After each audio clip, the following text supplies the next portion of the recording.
بات کو پسند کرتے تھے کہ میری امت میرے اوپر درود پڑے اور رب ان پر رحمت نازل کرے. کیا پسند تھی حضور کے کہ میری امت مجھ پہ درود پڑے اور میرا رب رحمتوں کا نزول کرے. صحیح مسلم میں روایت ہے جو میرے اوپر ایک مرتبہ درود پڑتا ہے اللہ اس پہ 10 رحمتیں نازل کرتا ہے.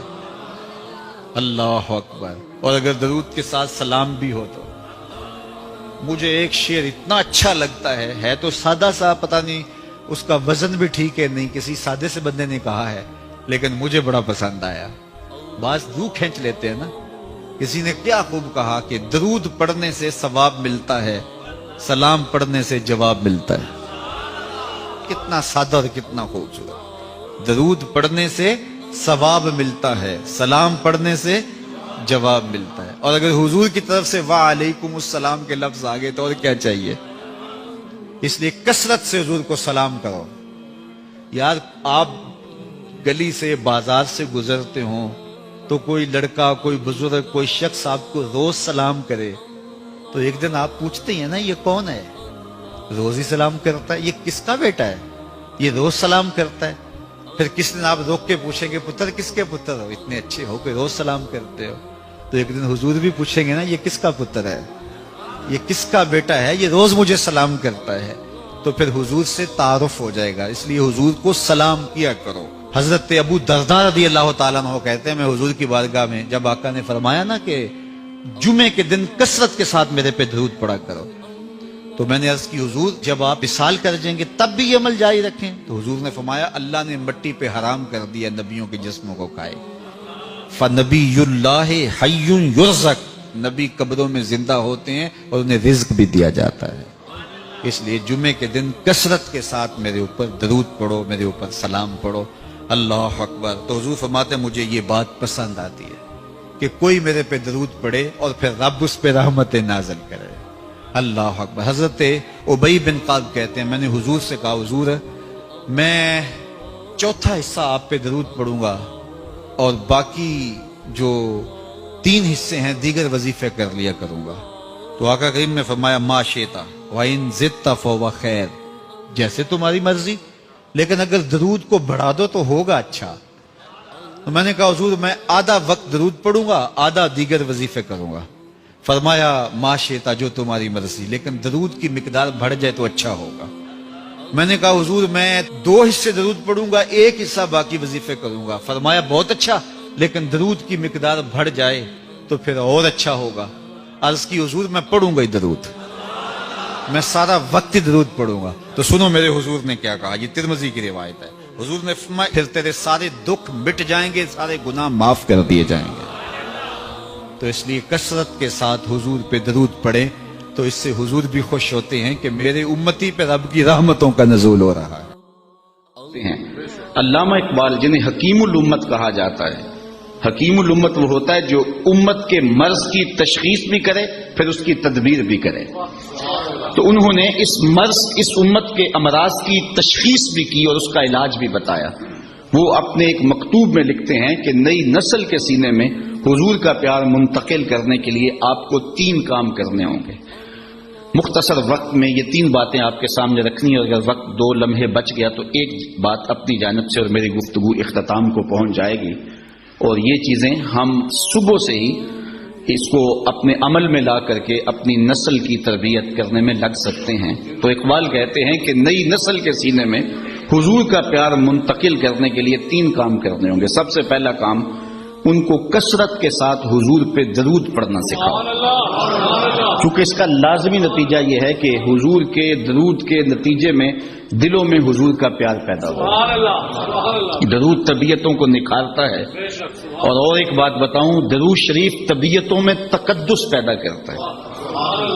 اگر کسی کو یہ خوف ہو کہ میری اولاد غلط ہاتھوں میں چلی نہ جائے اور ان کی عصمت کا جوہر کہیں برباد نہ ہو جائے, کہیں ان کی نظر کا تقدس نہ لٹ جائے, تو وہ اپنی اولاد کو کثرت سے حضور پہ درود پڑھنے کی ترغیب دے. اولاد کو پاک دامنی نصیب رہے گی.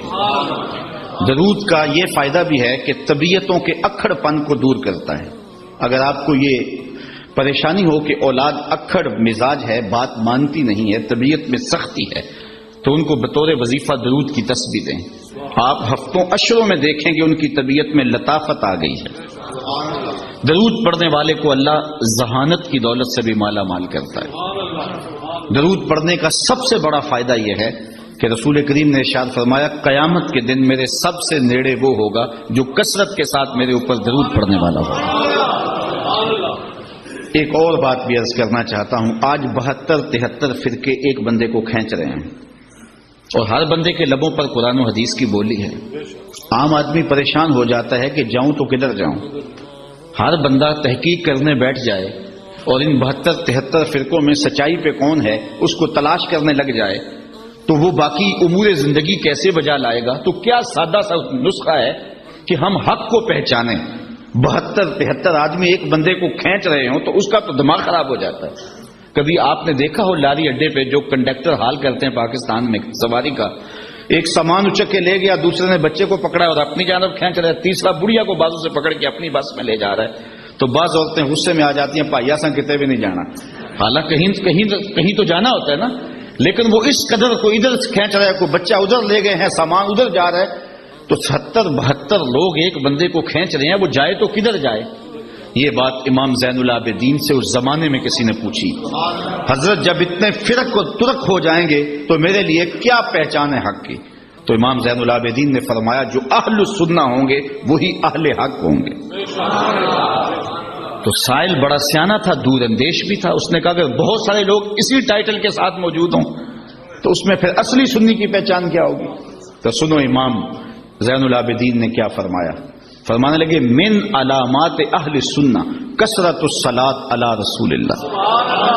نشانی میں بتا دیتا ہوں, کثرت سے حضور پہ درود پڑھنے والے ہوں گے. اب کوئی خیر سے ہمیں درودیہ ہونے کا تانا دے, ہمارے لیے یہ تمغہ امتیاز ہے. میں کہتا ہوں ہم بارودیے نہیں, ہم درودیے ہیں.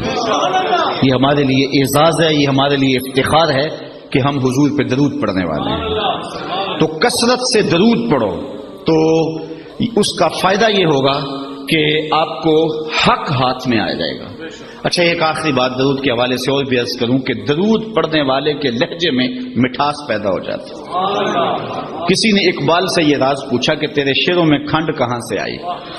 غالب اقبال سے بڑا شاعر اہل نقد مانتے ہیں, لیکن جو عزت اقبال کو ملی علیہ رحمہ کو وہ غالب کا مقدر نہیں ہو سکی. تو کسی نے یہ راز اقبال سے پوچھ لیا کہ تیرے شعروں میں یہ مٹھاس کہاں سے آ گئی. تو اس نے کہا کہ میں نے 1.25 کروڑ مرتبہ حضور پہ درود پڑھا تھا. یہ سارا شہد نام محمد کا ہے صلی اللہ علیہ وسلم. میں تنہا کمال سخن کو نہ پہنچا, میرے شعر ہیں اور تاثیر ان کی. تو اپنی اولاد کو کثرت سے حضور پہ درود پڑھنا سکھائیں گے تو اس کا لازمی نتیجہ یہ ہوگا کہ ان کے سینے میں حضور کا پیار پیدا ہوگا. دوسری بات, انسان فطرتاً حسن پسند ہے, یہ انسان کی طبع ہے, اس کا انکار نہیں کیا جا سکتا. جہاں بھی حسن ہوگا انسان ادھر لڑک جائے گا.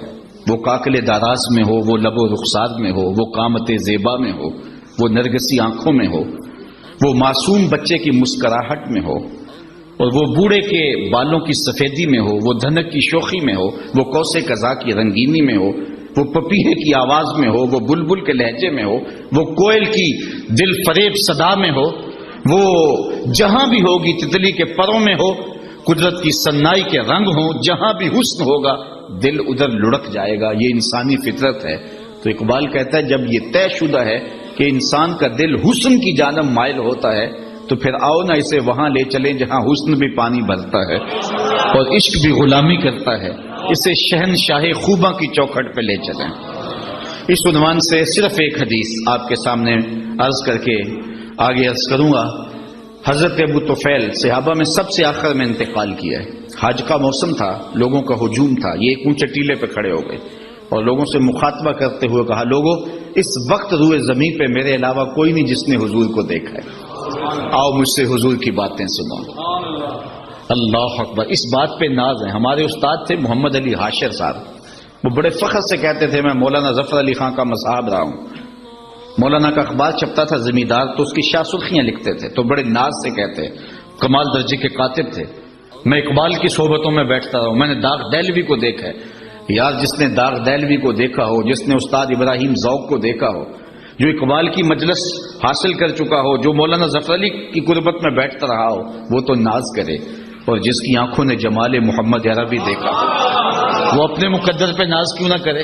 تو حضرت ابو طفیل نے کہا لوگوں اس وقت روئے زمین پہ میرے علاوہ کوئی نہیں جس نے حضور کو دیکھا ہو، آؤ مجھ سے حضور کی باتیں سنو۔ لوگ جمع ہو گئے اور کہا صف لنا رسول اللہ صلی اللہ علیہ وسلم، ہمیں حضور کا حلیہ بیان کرو، ہمیں بتاؤ حضور کیسے تھے۔ تو حضرت ابو طفیل نے 3 لفظوں میں حضور کا حلیہ بیان کیا۔ کان رسول اللہ صلی اللہ علیہ وسلم ابیض ملیحا مقصدا، ایک تو چٹے رنگ کے تھے، چٹا رنگ حضور چونے کی طرح سفید نہیں تھا بلکہ سفیدی میں سرخی کی آمیزش تھی، تو کہا ایک تو چٹا رنگ تھا، دوسری بات ملیحن حضور کا حسن نمکین تھا۔ اعلی حضرت بولے حسن پھیکے ہیں جب تک نہ مذکور ہو، ہے نمکین حسن والا ہمارا نبی۔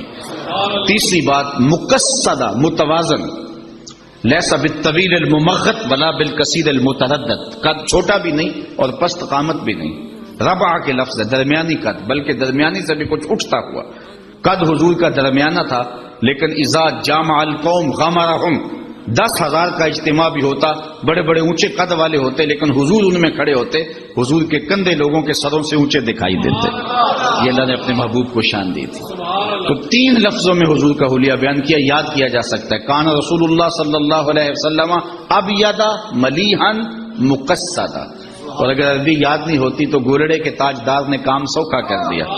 مکھ چند بدر شاہ شانی، متھے چمک دی لاٹ نورانی، کالی زلف تے اکھ مخمور رکھی ہیں مد بھریاں۔ تو حضور کا حلیہ بیان کرو گے تو نئی نسل کے سینے میں حضور کا پیار پیدا ہوگا۔ تیسری بات اقبال نے یہ بیان کی، وہ کہتے ہیں کہ جس طرح میرے حضور کی صورت جیسی صورت کسی کی نہیں، میرے حضور کی سیرت جیسی سیرت بھی کسی کی نہیں ہے۔ تو جب حضور کی سیرت اپنی نسل کے سامنے رکھو گے تو ان کے سینے میں حضور کا پیار پیدا ہوگا۔ نجی زندگی، کسی زمانے میں ایک غیر مسلم نے اسلام قبول کیا تو اسے پوچھا گیا کہ اسلام کی کس قدر نے تجھے متاثر کیا ہے، تو وہ بولا سیرت کا صرف ایک واقعہ میری ہدایت کا سبب بن گیا۔ کیا واقعہ؟ کہا مجلس حضور کی لگی تھی، ہجوم عاشقاں تھا، تو ایک شخص نے عرض کی حضور میرا بیٹا کئی دنوں سے گم ہے، مل نہیں رہا، آپ دعا کیجئے میرا بیٹا مل جائے۔ قبل اس سے کہ حضور کے ہاتھ اٹھتے مجلس میں موجود ایک شخص کھڑا ہو گیا، حضور میں اس کے بیٹے کو جانتا ہوں اور ابھی فلاں باغ کے قریب سے گزر کے آیا ہوں، وہاں بچوں کے ساتھ میں نے اس کے بیٹے کو کھیلتے ہوئے دیکھا ہے۔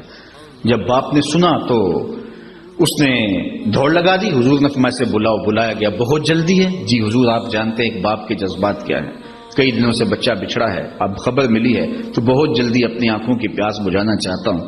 ماں الگ تڑپ رہی ہے، کئی دنوں سے اس نے کچھ کھایا نہیں، کچھ پیا نہیں، میں چاہتا ہوں کہ بہت جلد اسے ملوں اور سینے کو قرار ملے۔ فرمایا ضرور جاؤ، میں تجھے روکتا نہیں، روکنے کے لیے بلایا بھی نہیں، لیکن میری ایک بات سنتے جانا کہ جب تم باغ کے کنارے جاؤ اور بچوں کے ساتھ اپنے بچے کو کھیلتا ہوا دیکھ لو تو اسے بیٹا بیٹا کہہ کے آوازیں نہ دینے لگ جانا، اس کا جو نام رکھا ہے اس نام سے پکارنا۔